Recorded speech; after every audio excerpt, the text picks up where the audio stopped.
just wanna thank you 'cause everything you made is so beautiful. Every single star and every beat of my heart, and it's beautiful. You made my feet, you made my hands, you made me sing and you make me dance, 'cause your love is all around me, and your love is so astounding. I just wanna thank you 'cause everything you made is so beautiful. Every single star and every beat of my heart, and it's beautiful. Here we go, break it down now. Everything you created with your imagination is wonderful and good, wonderful and good. You're my inspiration beyond all explanation. You're wonderful and good, you're wonderful and good. Everything you created with your imagination is wonderful and good, wonderful and good. You're my inspiration beyond all explanation. You're wonderful and good, you're wonderful and good. I just wanna thank you 'cause everything you made is so beautiful. Every single star and every beat of my heart, and it's beautiful. I just wanna thank you 'cause everything you made is so beautiful. Every single star and every beat of my heart, and it's beautiful.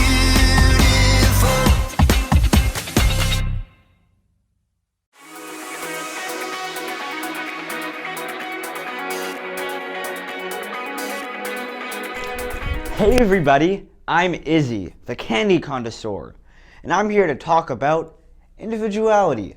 It's discovering who you are meant to be so you can make a difference. Each and every one of us is our own individual. We were all created by God in unique and creative ways. When you look in a mirror, you can see every single detail that went into making you. I can see you. And it's not just what you look like that makes you an individual. Your whole personality sets you apart from everybody else. You should really look at yourself one time. Really look at yourself, inside and out. When I look at myself, I think I'm pretty cool. Like a big bowl of ice cream. And there are things I really like about myself. Like, I'm a good problem solver. I have this ability where I can see a problem and immediately think of ideas on how to fix it. And I like how I'm funny. Here's a joke. Knock, knock. Oh wait, I have to have somebody in the room for that. Anyways, the punchline is, I didn't know you could yodel. Actually, when I think about it, there's a lot of things that I don't like about myself. Like how I procrastinate. That means I put things off to the very last possible minute. I also have a bad temper. When people don't agree with me, I can get really angry. And sometimes, not all the time, but sometimes I can be really selfish.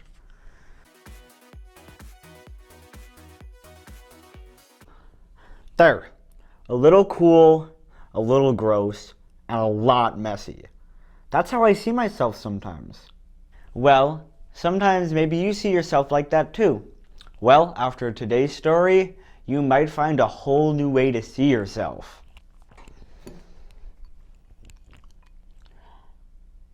Yeah, right. Like I'm gonna eat that.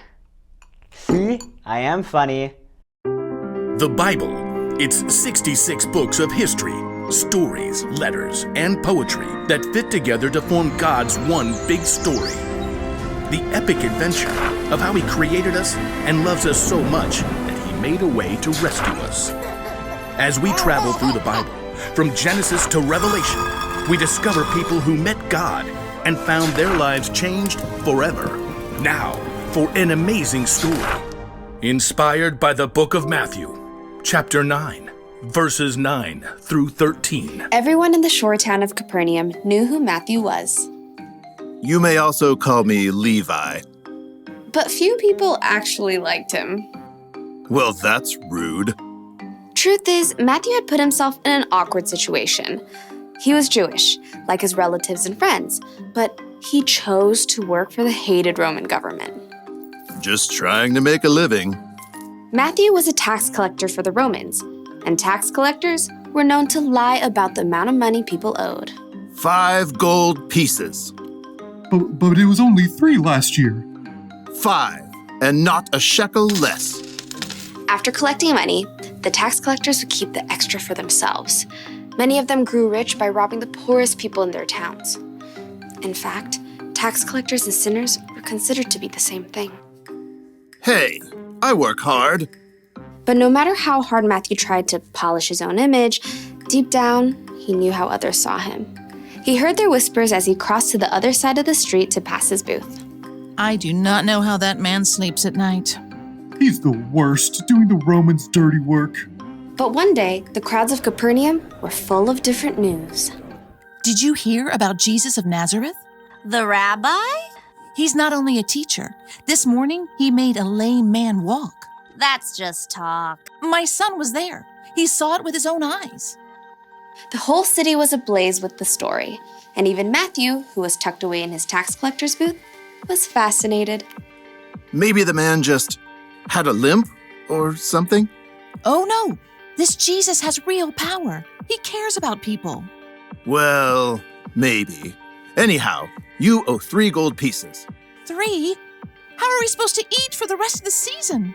Take it up with the governor. I'm just doing my job. I bet Jesus would have something to say to you. Next. Within a short time, the market became even more crowded. Jesus! Jesus is coming this way! From his booth, Matthew craned to see. Though he was curious, deep down, he had to admit that no rabbi would have kind words for him. I'm a fool. Even my own people hate me.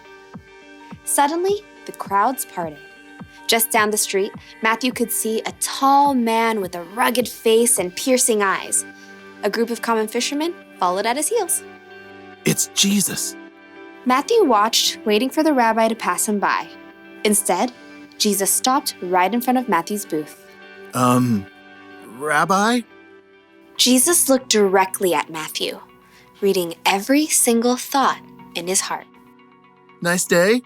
Not too hot. Not too cold. Jesus kept his gaze fixed directly on Matthew's face. Come, follow me. Shocked, Matthew looked around. The crowd has fallen away. Who? Me? Jesus nodded. Matthew gaped. He had no doubt in his mind that Jesus knew every single thing about him, even everything he'd done wrong. But still, Jesus wanted Matthew to join him. Oh, well, yes. Matthew found himself leaping up from his seat and rushing out of his booth to join Jesus on the street. It's, nearly dinner time. Would you like to eat at my house? To Matthew's amazement, Jesus and his followers turned their steps towards Matthew's home. Quickly, Matthew sent out word to everyone he knew. Come to my house for dinner. Matthew, who had expected to eat alone, found himself hosting the most famous rabbi in town for dinner, along with a ragtag group of fishermen, tax collectors, and other outcasts. Jesus doesn't care what I've done. He thinks I can be better, that I'm worthy to follow him. But while Matthew rejoiced to discover his brand new identity, the city's religious leaders were horrified by what Jesus had done. They sidled up to Jesus' disciples. Why does your teacher eat with tax collectors and sinners? You know, that's a great question. Jesus overheard the religious leaders and answered the question himself. Those who are healthy don't need a doctor. Sick people do. I have not come to get those who think they are right with God to follow me. I have come to get sinners to follow me. Preposterous. From then on, Matthew followed Jesus everywhere. With his own eyes, he had seen more of the things that Jesus had done than nearly anyone else. Near the end of his life, he wrote down all the stories he had witnessed and gathered so that others too could know Jesus.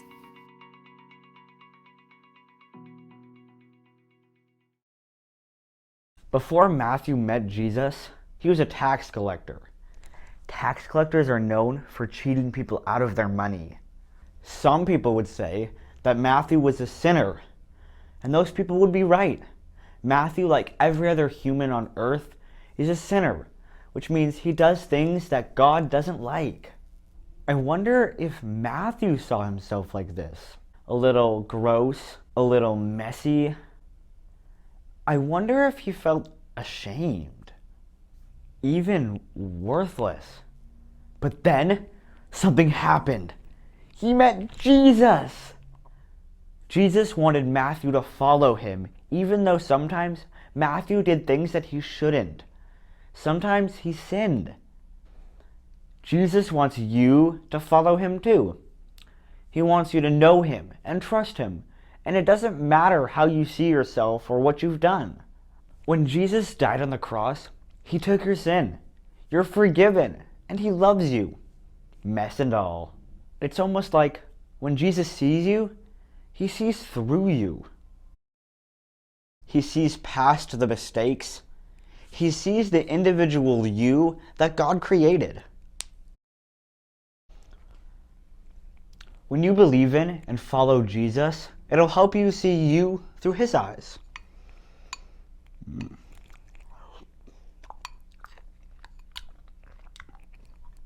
So much better. So, here's the one thing to remember today. Knowing Jesus changes how you see yourself. I definitely like myself a lot better without mayonnaise.